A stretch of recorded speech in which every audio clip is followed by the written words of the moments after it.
Life like a wayfarer journeying, like a stranger on his way back home.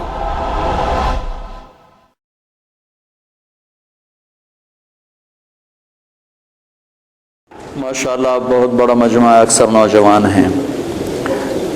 دین دو باتوں کا مجموعہ ہے، ایک عبادت اور ایک اخلاق۔ عبادت سے دین شروع ہوتا ہے اور اچھے اخلاق پر جا کر دین مکمل ہوتا ہے۔ دین کی ابتدا، فاؤنڈیشن، بنیاد وہ کلمہ، نماز، روزہ، حج، زکوٰۃ، اور دین کی انتہا چھت، جہاں جا کے چھت پڑتی ہے وہ اچھے اخلاق ہیں۔ اچھے اخلاق سے دین مکمل ہوتا ہے۔ دین کی تکمیل عبادت سے نہیں، اخلاق سے ہے، اور دین کی ابتدا میں عبادت ہے۔ عبادت میں نماز سب سے اعلیٰ درجے کی چیز، جو اللہ تعالیٰ نے 50 نمازیں شروع میں فرض کی، پھر ان کو 5 کر کے گھٹایا اور عرش پر بلا کر 50 نمازیں عطا فرمائیں۔ دینی 5 تھیں، دی 50، صرف یہ بتانے کے لیے کہ دنیا میں تمہارے آنے کا مقصد نماز کے سوا اور کچھ نہیں۔ لیکن پھر باقی کاروبار زندگی میں بھی ہمارا امتحان تھا، تو اللہ نے اس کو گھٹا کے 5 کر دی۔ جب 5 ہو گئیں، اللہ کے نبی ہر دفعہ آتے تھے اور کہتے تھے یا اللہ گھٹا دے۔ جب وہ 5 رہ گئیں تو اللہ تعالیٰ نے فرمایا میرے محبوب تیرے لیے 5، میرے لیے 50، کہ تیری امت کے ہر نمازی کو ہر نماز کے بدلے میں 10 نمازوں کا ثواب لکھوں گا۔ تو ہم پڑھنے کو 5 پڑھتے ہیں اور لکھے جانے میں وہ 50 ہیں۔ تو جتنا آپ، بہت بڑا مجمع ہے، مستورات بھی ہیں، آپ سب بھائیوں سے گزارش ہے کہ آج کے بعد توبہ تو ہم نے کی ہے، نماز نہ چھوٹ۔ اس کے سارے بھائی ارادہ کرتے ہیں؟ آپ پرائے دیس میں رہتے ہیں، یا مسجدوں کا ایسا ماحول نہیں ہے، اپنی آپ جاب پر ہیں، کام پر ہیں، جہاں بھی نماز کا وقت آ جائے نماز نہ چھوڑیں۔ اب اللہ نے اتنی فضا ضرور بنا دی ہے کہ جہاں بھی آپ ہیں آپ کو نماز کی اجازت دیتے ہیں۔ یہ لوگ آپ کے ساتھ انصاف کرتے ہیں، انہوں نے اپنے ملکوں میں انصاف کیا ہوا ہے، عدل قائم کیا ہوا ہے، ظلم نہیں ہے۔ آپ امن میں ہو، امن کے ملک میں ہو، انہوں نے آپ کو سارے حقوق دیے ہیں، آپ پر بھی حق ہے ان کا کہ آپ ان کے لیے ہدایت کی دعا کرو، ان کی خیر خواہی چاہو، اور اپنا کام صحیح کرو، اور نماز کو نہ چھوڑو کسی حال میں بھی۔ مسجد قریب ہے تو مسجد کی دوڑ لگاؤ، مسجد دور ہے تو ایک مصلی اپنے دفتر میں رکھو، اپنے کام کی جگہ پہ رکھو، اور نماز کے وقت میں نماز ادا کرو۔ اور اگر آپ اکیلے ہو تو اذان دو، تکبیر کہو، پھر نماز پڑھو، تو آس پاس جتنی فضا ہے وہ گواہ ہو جائے گی، اور آس پاس جتنے اہل ایمان جنات ہیں وہ نماز میں شریک ہو جاتے۔ 2 ہو تو جماعت کراؤ، چاہے تمہاری داڑھی نہیں ہے پھر بھی جماعت کرو، ایک کو آگے کرو ایک کو پیچھے کرو۔ 3 ہو جماعت کراؤ، با جماعت نماز کی فضا بناؤ۔ سفر میں جا رہے ہو گاڑیاں روک کے با جماعت نماز پڑھو، تو انشاءاللہ یہ پوری ایک مکمل دعوت ہے نماز کا پڑھنا۔ تو عبادات میں میرے بھائیوں بہنوں نماز کا ناغہ نہ ہو۔ مستورات سے کہتا ہوں پردے کا اہتمام کرو، اپنی بچیوں کو شروع سے پردے پر لگاؤ، پردہ ان کی فطرت میں شامل ہو، پردہ کرنے والی بنے، اپنے ان کے لباس میں پتلون نہ ہو، شلوار ہو۔ یہ با پرد با حیا لباس ہے۔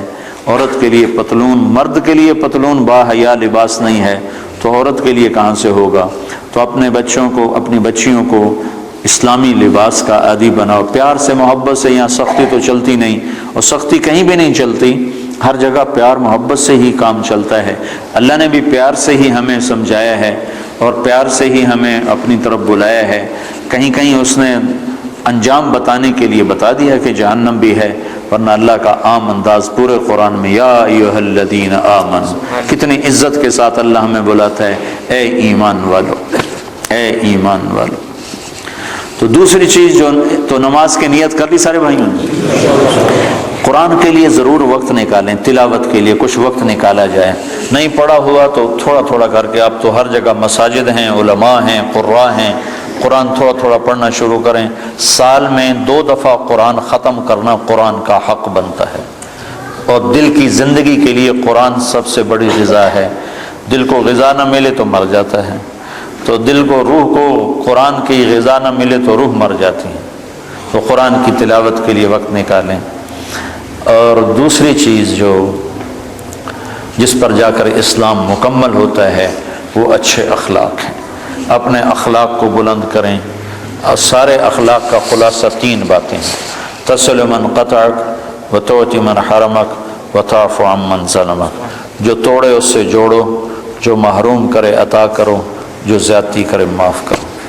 پھر اگر ماں باپ ساتھ ہیں تو ان کی قدر کرو۔ آج مجھے بڑا دکھ ہوا، مجھے ایک اولڈ ہوم دکھایا ساتھیوں نے، تو اس میں مسلمان عورتیں بھی تھیں، مسلمان مائیں بھی تھیں، جن کے جوان بچے ہیں اور وہ ماں کی خدمت سے محروم ہیں۔ کیا بدبختی کی انتہا ہے کہ مسلمان کے لیے ماں تو جنت کا راستہ ہے۔ میرے نبی نے فرمایا ماں کے قدموں تلے جنت ہے، اور میرے نبی نے فرمایا کاش میری ماں زندہ ہوتی تو میں اپنی ماں کی ایسی خدمت کرتا کہ میں عشاء کی نماز کے مصلی پر ہوتا اور سورۃ فاتحہ شروع کر چکا ہوتا، اور ادھر سے میری ماں مجھے پکارتی بیٹا محمد، تو میں ماں کی خاطر نماز توڑ دیتا اور میں کہتا لبیک اماں جی، لبیک یا اماں جی لبیک، نماز میں دوبارہ پڑھ لوں گا، آپ مجھے ارشاد فرمائیں آپ کا کیا حکم ہے۔ جہاں نبی نے اتنا بڑا مقام بتایا ہو، آج دیکھ کر میرا بڑا دل کٹا کہ مسلمان مائیں بھی اولڈ ہوم میں پہنچی ہوئی ہیں۔ تو اپنے ماں باپ اگر ساتھ ہیں تو ان کو اپنی جنت کا راستہ بناؤ، ان کی خدمت کر کے ان کی دعا لے کے اپنے لیے جنت واجب کر لو۔ ماں باپ کی خدمت کرنے والوں کے لیے جنت واجب ہو جاتی، اور ان کے لیے جنت میں رکاوٹ صرف موت ہوتی ہے کہ موت نہیں آ رہی، وہ جنت میں نہیں جا رہے، ورنہ مرتے ہی سیدھے جنت میں جائیں جو اپنے ماں باپ کی دعا لے لیتے ہیں، ماں باپ کو خوش کر لیتے ہیں۔ تو اپنے ماں باپ کا مقام سمجھو۔ اللہ کے نبی نے فرمایا جس نے ماں باپ کو ناراض کیا ان پہ اللہ کی لعنت، ان پہ فرشتوں کی لعنت، ان پہ زمین آسمان کی لعنت، نہ ان کی نماز قبول ہے، نہ روزہ قبول ہے، نہ صدقہ قبول ہے۔ تو بھائیو مہربانی کرو، میرا اللہ کہتا ہے لا تقل لهما اف ولا تنهرهما وقل لهما قولا كريما واخفض لهما جناح الذل من الرحمة وقل رب ارحمهما كما ربياني صغيرا۔ میرا رب کہتا ہے ماں باپ کے آگے سر جھکا دو، اپنے بازو بچھا دو اور ان کے غلام بن جاؤ، ان کے آگے اف نہ کرو، ان کے آگے آہ نہ کرو، ان کے آگے ہوں نہ کرو، ان کو میٹھے بول سے بلاؤ، تو تمہارا رب اس پر تمہارے لیے جنت الفردوس کے فیصلے فرمانے والا ہے۔ شادی ہو گئی ہے، ہونے والی ہے، اپنی بیویوں سے اچھا سلوک کرو۔ اچھے سلوک سے گھر آباد ہوتے ہیں، برے سلوک سے گھر آباد نہیں ہوتے۔ اللہ کے نبی کا فرمان ہے بہترین مسلمان وہ ہے جو بیوی سے اچھا سلوک کرتا ہو، اور میں سب سے اچھا سلوک کرتا ہوں اپنی بیوی کے ساتھ۔ اور اللہ کے نبی کا فرمان ہے جنت میں میرے گھر کے قریب اس کا گھر ہوگا جس کے اخلاق اچھے ہوں گے اور جس کا بیوی کے ساتھ اچھا سلوک ہو۔ پھر بیویوں کو سمجھایا۔ اللہ کے نبی نے، ایک عورت نے آ کر عرض کی یا رسول اللہ میری شادی ہو رہی ہے، میرے خاوند کا میرے اوپر کیا حق ہے؟ تو آپ نے فرمایا تیرے خاوند کے جسم پر زخم پڑ جائیں، زخم، اور ان زخموں میں پیپ پڑ جائے، گندا پانی سفید پیپ پڑ جائے، اور تو زبان سے چاٹ کر اس کے زخم صاف کرے تو نے اس کا حق ادا نہیں کیا۔ زبان سے چاٹ کر اس کا زخم صاف کرے تو نے خاوند کا حق ادا نہیں کیا۔ مردوں کو کیا سمجھایا کہ بہترین مسلمان وہ ہے جو بیوی سے اچھا سلوک کرتا ہو، اور عورتوں کو کیا سمجھایا کہ خاوند کی اطاعت، آپ نے فرمایا اگر میری شریعت میں سجدہ جائز ہوتا، میری شریعت میں اللہ کے سوا کسی کو سجدہ نہیں، اگر سجدہ جائز ہوتا تو میں عورت سے کہتا اپنے خاوند کو سجدہ کرے، یعنی اس کی اطاعت کرے۔ اور مردوں کو سمجھایا کہ سب سے بہترین خرچ بیوی پر خرچ کرنا ہے، بچوں پر خرچ کرنا ہے، اور بہترین مسلمان وہ ہے جو بیوی کے ساتھ اچھا سلوک کرتا ہو۔ تو یہ اچھے اخلاق ہیں۔ آپس میں رہو، پیار محبت سے رہو، لڑائی نہ ہو، آپس میں جھگڑا نہ ہو، آپس میں بائیکاٹ نہ ہو، آپس میں آپ کسی سے لڑے ہوئے نہ ہو۔ کوئی مسلمان ایسا نہ ہو جس سے آپ کہو کہ میں اس سے نہیں بولتا، میری اس سے بات چیت بند ہے، ایسا ایک بھی نہ ہو۔ اگر کوئی ہے تو اٹھتے ہی توبہ کر کے اس سے معافی مانگ لو، تو اللہ کے دربار میں آپ کا مقام بلند ہو جائے گا۔ جب دو مسلمان آپس میں لڑ پڑیں اور وہ صلح نہ کریں تو اللہ تعالیٰ ان کے اعمال مردود کر دیتا، نہ نماز قبول، نہ روزہ قبول، نہ حج قبول۔ تو اللہ تعالیٰ فرماتا ہے جب تک یہ صلح نہیں کرتے ان کا کوئی عمل قبول نہیں ہے۔ تو آپس میں پیار محبت سے رہو. آپ پرائے دیس میں ہو, نہ مذہب کے نام پہ لڑو, نہ رشتے ناطے کے نام پہ لڑو, نہ آپس کی سیاسی باتوں پر لڑو. پیار محبت کی فضا قائم رکھو. اللہ کو بہت پسند ہے ایک دوسرے کا خیال کرنا. ایک آدمی آئے گا قیامت کے دن تو اللہ تعالیٰ کے فرشتے کہیں گے یا اللہ اس کے کھاتے میں کوئی عمل کوئی نہیں, اس کے کھاتے میں کوئی عمل کوئی نہیں. تو اللہ تعالیٰ فرمائیں گے ہاں بھائی کوئی ہے تیرے کھاتے میں عمل یا خالی ہو؟ کہے گا یا اللہ ایک ہے اور کچھ نہیں, ایک ہے اور کچھ نہیں. اگر تو اسے سمجھے تو ایک ہے. کہ کیا ہے؟ کہ میں کاروباری آدمی تھا, جس کو پیسے دینے ہوتے تھے اس کو تنگ نہیں کرتا تھا, موقع پہ پیسے پہنچاتا تھا, اور جس سے لینے ہوتے تھے وہ جتنا ہی تنگ کرتا تھا میں اس کو تنگ نہیں کرتا تھا, میں چپ کر کے واپس آ جاتا تھا. کبھی اس کو بے عزت نہیں کیا. ہمارے ہاں تو پاکستان میں تو بہت ہوتا ہے, چونکہ کام ادھار پہ چلتا ہے, یہاں بھی ادھار پہ ہی ہے سارا کام. تو ادھار پہ کام ہوتا ہے تو جس نے لینا ہوتا ہے وہ گالیاں نکالتا ہے, جس نے دینا ہوتا ہے وہ انکار کرتا ہے.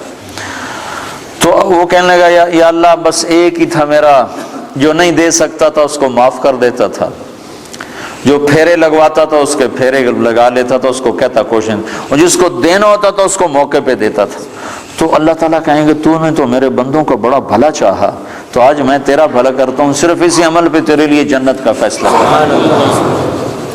تو اللہ کے بندوں سے بھلائی بہت بڑا عمل ہے, بہت بڑا عمل ہے. وقت کے جنید بغدادی بن جاؤ, دو کام کر لو. ایک زبان پہ قابو پا لو, تمہاری زبان سے کسی کا گلہ نہ ہو, کسی کی غیبت نہ ہو, کسی کی چغلی نہ ہو, کسی کی شکایت نہ ہو, کسی کو گالی نہ دو, کسی کے لیے برا بول نہ بولو. ایک اپنے دل کو بغض سے صاف رکھ لو, تو انشاءاللہ وقت کے جنید بغدادی اللہ تمہیں بنائے گا. تو یہ چند باتیں تھیں آپ کی خدمت میں عرض کرنی.